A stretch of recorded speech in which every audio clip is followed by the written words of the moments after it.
Hola a todos y bienvenidos. Sean muy bienvenidos a este espacio, donde exploramos curiosidades, detalles ocultos y análisis profundos del mundo del Señor de los Anillos.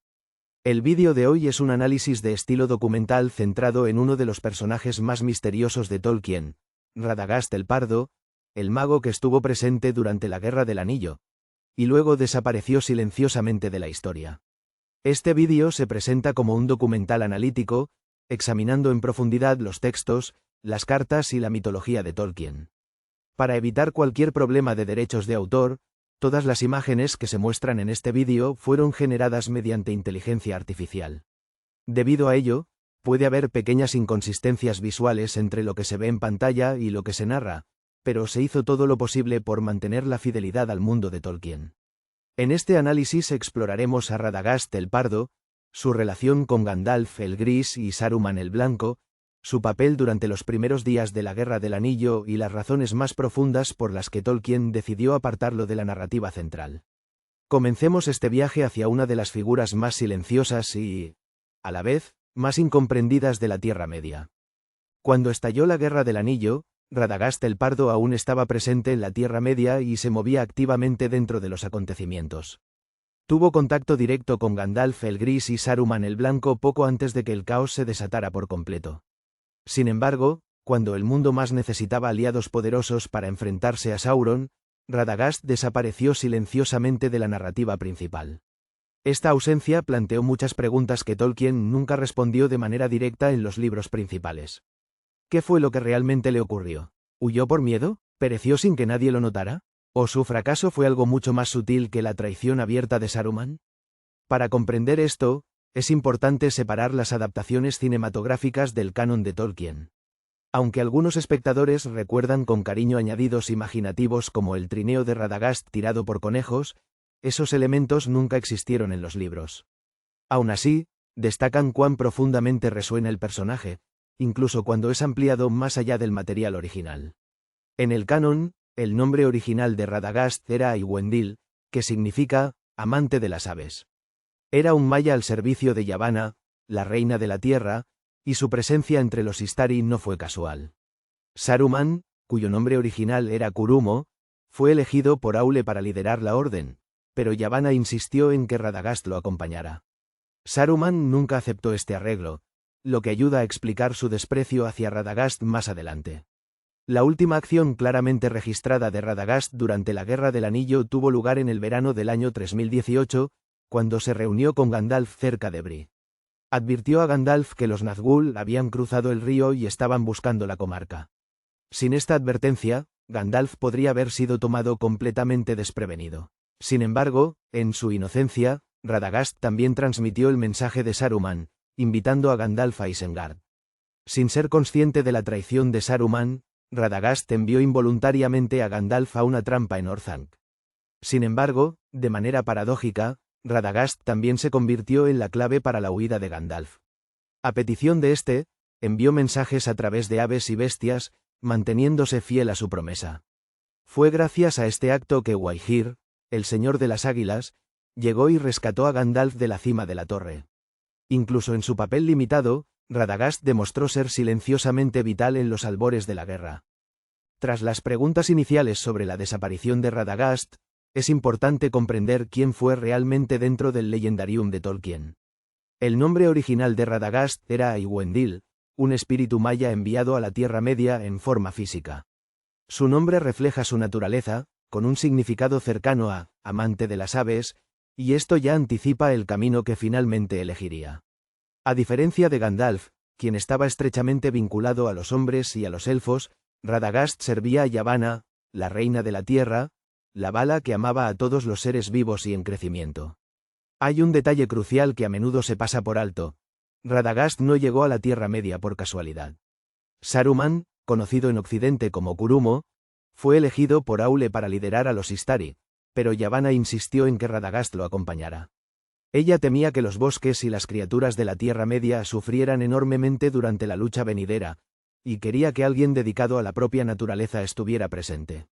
Saruman nunca aceptó este arreglo, y su desprecio por Radagast se haría evidente más tarde tanto en palabras como en acciones. Cuando la Guerra del Anillo se acercaba, Radagast seguía activo e implicado. En el verano del año 3018, se encontró con Gandalf cerca de Bree y le entregó una advertencia de enorme importancia. Los Nazgûl habían cruzado el río y estaban buscando la comarca. Sin esta información, Gandalf podría haber sido tomado completamente por sorpresa. Sin embargo, Radagast también llevaba un mensaje de Saruman, solicitando que Gandalf acudiera a Isengard para recibir consejo. Radagast no conocía la traición de Saruman y, en su inocencia, condujo sin saberlo a Gandalf hacia una trampa en Orthanc. Sin embargo, incluso aquí, el papel de Radagast no fue uno de malicia. Cuando más tarde Gandalf le pidió que enviara mensajes a través de aves y bestias, Radagast cumplió su palabra. Convocó a Waihir, el señor de las águilas, y este único acto hizo posible la huida de Gandalf de Orthanc. Sin la lealtad de Radagast y su vínculo con las criaturas de lo salvaje, el viaje de Gandalf podría haber terminado antes de comenzar realmente. Y, sin embargo, es precisamente aquí donde el misterio comienza de verdad. No mucho tiempo después de estos acontecimientos, tuvo lugar el concilio del Rond en Rivendell. Mensajeros y exploradores fueron enviados por toda la Tierra Media para reunir aliados e información.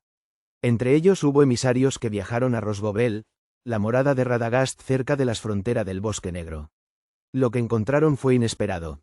Radagast no estaba allí. No había dejado ningún mensaje. No había ido a Minas Tirith. No se unió a la comunidad. No apareció en ninguna fortaleza conocida de los pueblos libres. Simplemente había desaparecido. Esto planteó una pregunta crucial. ¿A dónde va un mago cuando comienza la guerra? Para responder a eso, primero debemos comprender la verdadera misión de los Istari. No fueron enviados a la Tierra Media para enfrentarse a Sauron con poder bruto. Aunque eran Maiar, fueron colocados en cuerpos reales y físicos, cuerpos capaces de sentir hambre, miedo, dolor y agotamiento. Su tarea era guiar, inspirar y unir a elfos y hombres contra la sombra, no dominar el conflicto por sí mismos. La clave del destino de Radagast se encuentra en las propias palabras de Tolkien. Según Tolkien, Radagast fracasó en su misión. Pero este fracaso fue fundamentalmente diferente del de Saruman. Saruman fracasó por orgullo, ambición y deseo de dominación, cayendo por completo en la oscuridad. Radagast, en cambio, fracasó porque se volvió excesivamente apegado a las cosas salvajes de la Tierra Media. No se volvió malvado, no traicionó a sus amigos. Se distrajo. Cuando Radagast llegó a la Tierra Media, quedó tan profundamente encantado por sus bosques, aves, bestias y seres en crecimiento que poco a poco perdió de vista el propósito político y estratégico de su misión.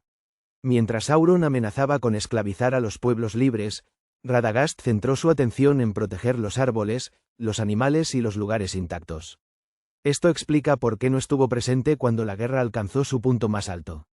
Con la sombra de Dol Guldur alzándose cerca de su hogar, es probable que Radagast se internara aún más en el bosque, no por miedo, sino por amor. Eligió permanecer cerca de lo que más valoraba, la propia naturaleza. En una guerra que exigía guerreros de espíritu, Radagast se convirtió en un guardián silencioso, permaneciendo al margen del gran choque que definió la era. También existe una idea popular que suele aparecer en las discusiones sobre el destino de Radagast, aunque sigue siendo completamente especulativa. Algunos creen que las águilas que llegaron a la batalla de la Puerta Negra pudieron haber sido enviadas por orden de Radagast. El propio texto afirma que las águilas llegaron con el viento del norte, lo que sugiere con mayor fuerza la influencia de Gandalf o, quizá, incluso la voluntad de Manwë. Aún así, la teoría persiste porque resulta apropiada. Radagast actuando en silencio a través de las criaturas de lo salvaje, ayudando sin pisar jamás el campo de batalla. Lo que sí está claro es que Radagast se convirtió, en esencia, en un pacifista de la naturaleza en un momento en que la Tierra Media exigía guerreros de voluntad y espíritu. Y esta elección tuvo consecuencias. Al final del retorno del rey, Gandalf parte desde los puertos grises junto a Elrond, Galadriel y los portadores del anillo. Radagast no está entre ellos. Esta ausencia dio lugar a la idea de que Radagast había sido castigado, dejado atrás en la Tierra Media como una forma de exilio. Sin embargo, Tolkien nunca describió a Radagast como encarcelado o maldito. Lo que sabemos simplemente es que no regresó en ese momento. Esto abre otra interpretación. ¿Qué ocurre con un Istar que permanece atrás cuando su misión se desvanece? Una teoría sugiere que Radagast, al haberse apegado profundamente a la Tierra Media, se convirtió gradualmente en algo más cercano a un espíritu local.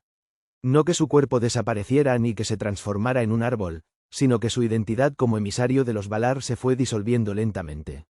Sin una misión que lo guiara y sin regresar a Valinor, Radagast pudo haber continuado como guardián de los bosques, protegiendo la vida en silencio mientras se desvanecía de las historias de los hombres. Que esto haya sido un castigo o una recompensa queda abierto a la interpretación. Bien pudo haber sido exactamente lo que Radagast deseaba. Es importante destacar que Gandalf nunca lo condena. Es Saruman quien se burla de Radagast, llamándolo necio y simple. Gandalf, en cambio, lo defiende, afirmando que Radagast no es un tonto y reconociendo su dominio sobre las formas y los colores. Gandalf confió lo suficiente en Radagast como para apoyarse en él en busca de información vital y, a pesar de haber fracasado en la misión mayor de los Istari, Radagast nunca traicionó a sus amigos. Simplemente eligió un camino diferente. Para cerrar esta historia, existe una última perspectiva que replantea el fracaso de Radagast bajo una luz muy diferente. Si bien es cierto que fracasó en la misión encomendada por Manwë, el rey de los Valar, es posible que cumpliera algo completamente distinto. Yavanna, la reina de la tierra, siempre temió lo que la guerra y la industria harían al mundo natural. La guerra de Sauron y la maquinaria de Saruman llevaron la destrucción a bosques, ríos y criaturas vivientes a una escala enorme. Desde este punto de vista, tener a un Maya dedicado por completo a proteger el mundo natural puede no haber sido un error en absoluto. Mientras los ejércitos chocaban y los reinos ardían, Radagast permaneció atrás para salvaguardar aquello que las grandes historias rara vez se detienen a describir. En notas y escritos posteriores, el propio Tolkien suavizó su juicio sobre Radagast. Sugirió que Radagast quizá no fue desterrado de Valinor para siempre. Existe la posibilidad de que, tras largas edades dedicadas al servicio de la naturaleza y al aprendizaje del desapego, Radagast pudiera haber sido finalmente autorizado a regresar al oeste. No como un héroe triunfante como Gandalf, sino como un servidor humilde que completó su labor en silencio y sin reconocimiento. Esta interpretación transforma a Radagast de un fracaso en una figura trágica, casi poética. La lección más profunda en la historia de Radagast es una cuestión de prioridades.